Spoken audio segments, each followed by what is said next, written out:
আসসালামু আলাইকুম, কেমন আছেন আপনারা? আমি আজকে আবারও আসলাম একটা গুরুত্বপূর্ণ সতর্কতা বার্তা নিয়ে আমার প্রবাসী ভাইদের জন্য।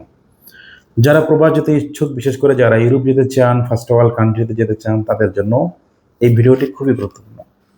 এখন আবার আমি বিভিন্ন সময় যারা প্রতারক চক্র, এজেন্সি আলারা যারা সাধারণ মানুষকে ফাঁদে ফেলে বিভিন্ন টাকা হাতিয়ে নেয়, আমি সবসময় এদের বিরুদ্ধে সোচ্চার।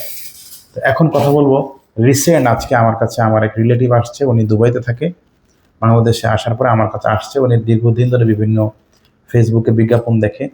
সেরকম একটা বিজ্ঞাপন দেখে আমি দেখলাম যে একটা এজেন্সি এরকম মানে অ্যাড দিচ্ছে যে অস্ট্রেলিয়ার জন্য অ্যাড দিচ্ছে, অস্ট্রেলিয়া ওয়ার্ক পারমিট রেজিস্ট্রেশন করুন 12,000 টাকায়।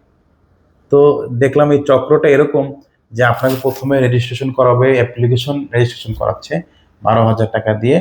আপনি রেজিস্ট্রেশন করে একটা ফর্ম ফিল আপ করবেন, অনলাইনে এদের একটা ডেমো ফর্ম, সেটা ফিল আপ করার মাধ্যমেই হয়তো বা 7 ডেজ বা 10 ডেজ পরে আপনাকে একটা কোম্পানির অফার লেটার দিবে, বা আমাকে দেখাচ্ছে যে এরকম অফার লেটার আসছে। অফার লেটারের পরে তারা 1 লাখ টাকা পাচ্ছে। তো এই যে পরিক্রমা, মানে আসলে কি, যারা প্রতারণা করে এরা বিভিন্ন সময় বিভিন্ন ট্রেড ফলো করে সাধারণ মানুষকে ধোকা দেওয়ার জন্য। তো আমার সে আত্মীয় সেই ঢাকার বাইরে থেকে আসছে। যদিও আমি তাকে আজকে ভিডিওতে সে আসতে চাচ্ছে না লজ্জায়, যে এই জন্য। কিন্তু বর্তমানে এটা একটা নতুন ট্রেড হয়েছে যে আপনার কাছ থেকে কেউ প্রথমে টাকা নেবে না, সবাই বলবে যে রেজিস্ট্রেশন করেন। অস্ট্রেলিয়া, কানাডা, নেদারল্যান্ড, নিউজিল্যান্ড এইসব কান্ট্রি হচ্ছে একরকম বড় ফার্ম। একদম প্রত্যন্ত অঞ্চলের মানুষকে রেজিস্ট্রেশন করার কথা বলে, 12,000, 15,000, 10,000, মানে যেটাই নেই, এটা নিয়ে আপনাকে শুরু করলে আপনাকে ফাঁদে পা দিলেন।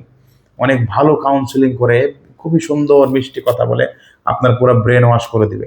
তারপরে আপনি যখন এটাকে বলবেন, এরপরে ধরেন 7 দিন পরে একটা পারমিট লেটার আসবে, একটা অফার লেটার যে আপনার জব এগ্রিমেন্ট অ্যাকসেপ্ট হয়ে গেছে, কোম্পানি এখন ভিসা দিবে, আনুষঙ্গিক বিভিন্ন জিনিস করে ধরেন আপনাকে একদম শেষ পর্যন্ত যা হয়, যেটা আমরা জানি ফেসবুক, ইউটিউব বিজ্ঞাপনে আমরা দেখি যে নিঃস্ব হয়ে যায়।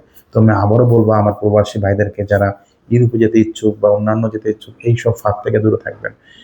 যে কোনো জায়গায় যাওয়ার আগে যে কোনো একটা ভালো মানুষের পরামর্শ নেন, কোনো একটা ফার্মের পরামর্শ নেন, ইনফরমেশন নেন, বা আপনাদের রিলেটিভদের মধ্যে যাকে এইসব ব্যাপারে অনেক ভালো অভিজ্ঞ মনে হয় তার কাছ থেকে পরামর্শ নেবেন।